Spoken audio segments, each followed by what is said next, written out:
Hi, I'm Brian Sawyer, an editor at O'Reilly Media, and I'm here with Bruce Perry, author of Fitness for Geeks.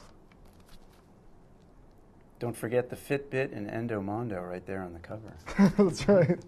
A few little gadgets that we get into. In your book, you begin the book by talking about the programmer who spends 14 hours a day in front of a computer terminal writing code, and how hard it is to get involved in fitness and maintain a healthy lifestyle. And that this book was largely written for them. What can this book do for them? Well, that first chapter was basically talking about ancestral health, how here in the digital age we've been kind of shoehorned into a lifestyle for which we're not designed. We're designed to move around a lot, eat real food, get sunlight, live more by the solar clock. And what do we do all day if we're really into software and programming? We're sitting in the cubicle, we're commuting in a car, et cetera, et cetera. So I think a programmer gets fitter by becoming better informed about their internal software, what their design actually is, and living by their design. So that's what we've designed the book to be. It's not just a diet book or an exercise book. It's a design, record, eat, exercise, and fast book. It takes a holistic approach, much more comprehensive and software related than any health book I've seen. So if you're debugging your own operating system? Exactly. Don't crash your own code. Right. Reboot your operating system. So there's force quit, reboot. Right. Speaking of the force quit, you mentioned in addition to only things, an apple. things that you can do to get active, you also show the importance of sleep, which seems obvious to most. But in terms of even beyond just getting sleep, there's quality sleep and making sure you're getting enough. So there's cool ways now of analyzing your own sleep, if that's what you're into. It's sort of, although I think apps like the Zio Sleep Manager are intriguing, attaching things to my body when I'm sleeping sort of personally gives me the heebie-jeebies. I feel like Malcolm McDowell in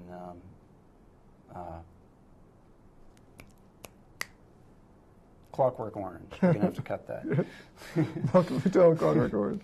But what I was saying before about, yes, you need more sleep. You should always go for another hour of sleep.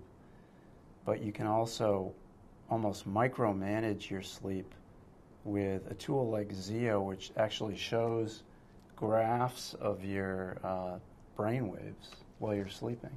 And so that so you can get up in the morning. You hook that up to yourself while you're sleeping? It's a headband. Okay. And it communicates wirelessly to a clock that has the software in it, and also connects to the web. And then you go to your personal dashboard, and you can look at your non-rapid eye movement sleep and your REM sleep, and analyze the different waves, and compare that to what you were doing before you went to sleep, what you were drinking, how many glasses of wine, whether you had a cup of coffee in the afternoon. And see the effect that it has on your sleep. That's interesting. You mentioned Endomondo, which is right on the cover there. There are a number of other apps that monitor not just your sleep, but your activity as well, and let you quantify that.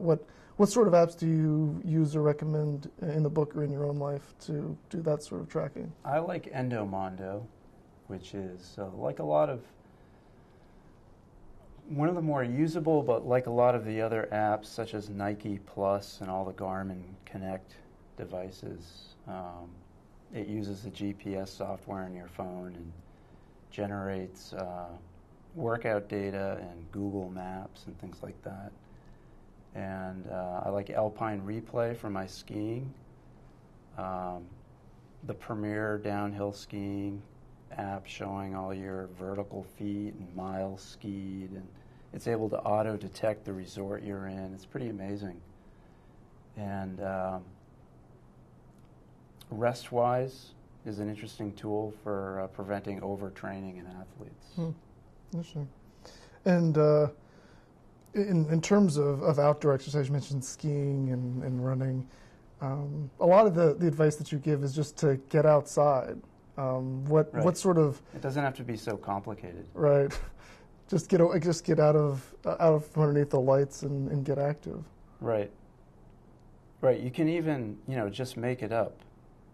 In Chapter 7, I have several sprinting protocol sections and some elements on how to just auto-generate your own workout protocol outside. And it doesn't always have to be a very rigid, programmatic workout. It's more like make sure it's high intensity, and you can do whatever you want. You can sprint 20 yards and jump up on the stone wall. That's interesting. You mentioned in the book, I know you mentioned the concept of randomizing fitness as important for staying engaged or fit. What does randomizing fitness mean to you? Randomizing fitness is letting a tool or an algorithm choose your workout for the day. And there's a tool called Gain Fitness that'll do that. You set all these different parameters and it outputs a program for the day. And this is also a CrossFit tool. There's a routine or a tradition within the CrossFit community called the WOD. It's Workout of the Day, but I call it Workout on Demand because you can go to websites like the WOD Shop, set a few parameters, say that you want to do dumbbells and body weights, and it spits out a routine for you to do that day. And this prevents you from getting stale. If you do the same workout over and over again, it has a static effect on the body, and you eventually plateau. So randomizing fitness is just a way of surprising your body. While still following a set of routines that... Right. You pick some basic parameters, but you don't know what you're going to do that day. Right. That's interesting. You also talk about different... Well, I think one of the more controversial things people might find in the book is the role that you assign to intermittent fasting, which was a new concept for me, and I think a new concept for a lot of other people. Yeah, fasting has been describe that as? Very unfairly maligned in the medical community and maybe dietary community. It's actually metabolically very healthy. Intermittent fasting is really just a form of fasting where you have dinner, don't eat at night, maybe skip breakfast, go for 14, 15, 16 hours, and eat within a narrower window. So if you take a 16-hour fast, drinking coffee and tea is okay.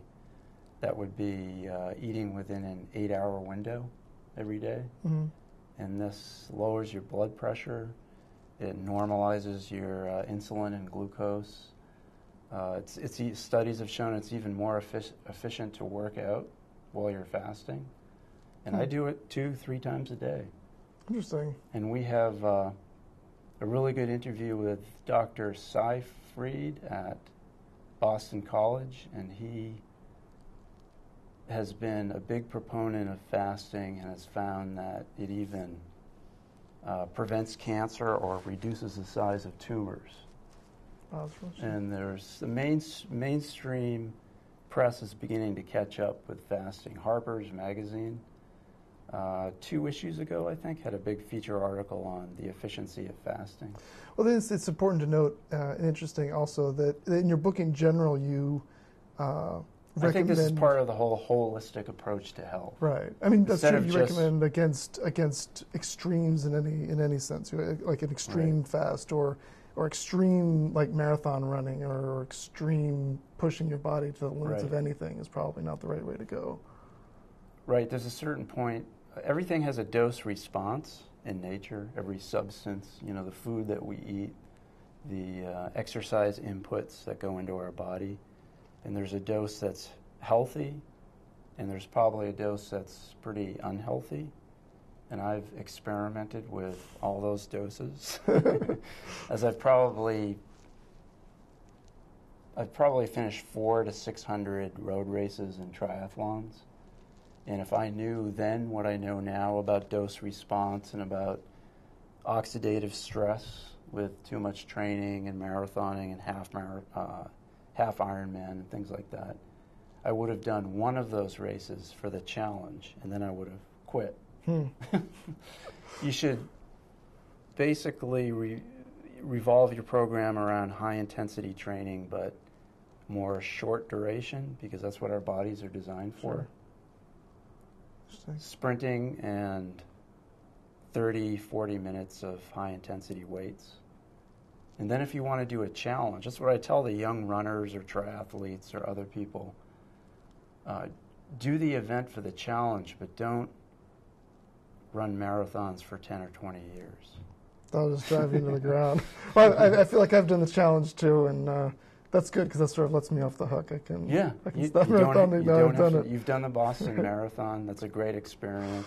Right, so I can put that behind me and just stay healthy. Yeah, it's okay to do something. I still climb mountains. The final day that I did Mount Rainier was 17 hours long, and I would never. It was a midnight summit climb of 3,400 feet, and we descended 9,000 feet after that. And I would never try to claim that was healthy. It was just euphoric, and there was all this bonding with the other climbers and the guides. And it was something, I like to talk about over and over again. Well, sure, it gives you stories. I ran But I was, totally baked afterwards. Right. So. I remember I could barely say my own name after spending 5.5 hours running a 30K. But then, Yeah, your body's telling you something. Yeah. And the fact that we keep having to pour sugar into our bodies during these long events. 50K, I'm sorry, 30K. It was 50K. Yeah, 50K is more than a marathon. Yeah. Around the marathon point, I kind of crapped out and had to, stumble across. We're generally designed to burn fats with exercise. Like right now when we're sitting here, we're burning probably 70% fatty acids. And then when you start running or cycling really at a high rate and for a long period, your heart rate goes above 140, and the fatty acid metabolism can't keep up. So the fact that you keep having to pump the goos and the power bars is evidence that I don't think we really are born to run really long distance. I think there are subpopulations that are really good at it. But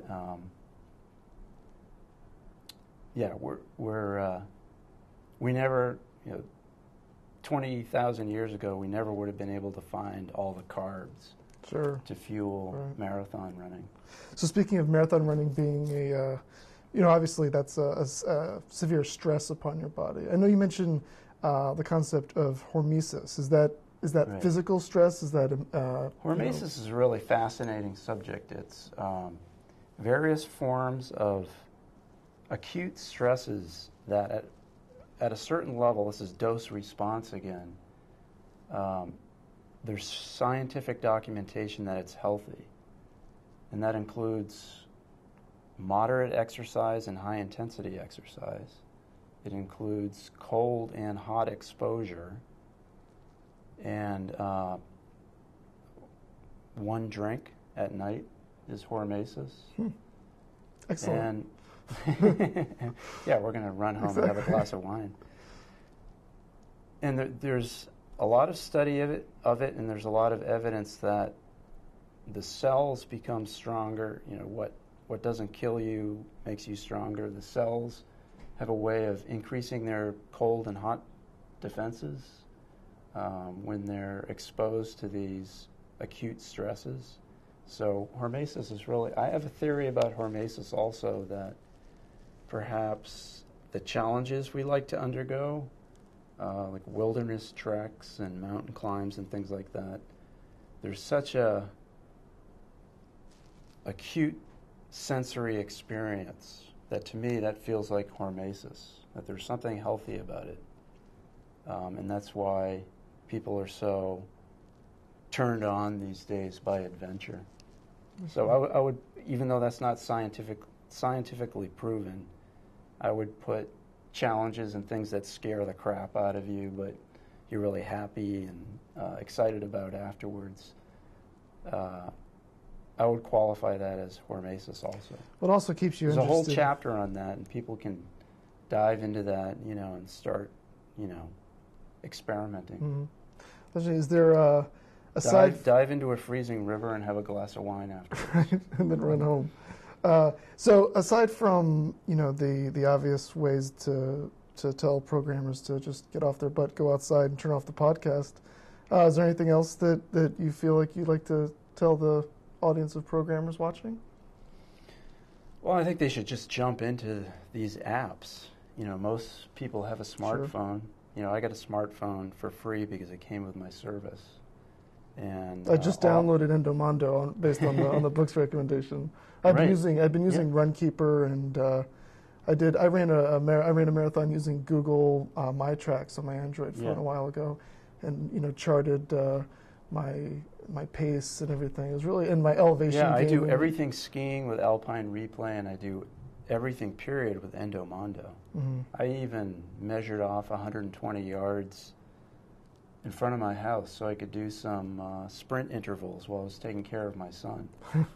And one time I used Endomondo to scout out the off-piste area of ski area that is usually you have to pay a guide to show you through it. So in the off-season I hiked through it with Endomondo, which created all the track points, and then I exported the GPS exchange file, opened that up in Google Earth, and found out a whole route through the off-piste area. Well, so how accurate do you find? So it has, do you find the GPS positioning to be on those routes?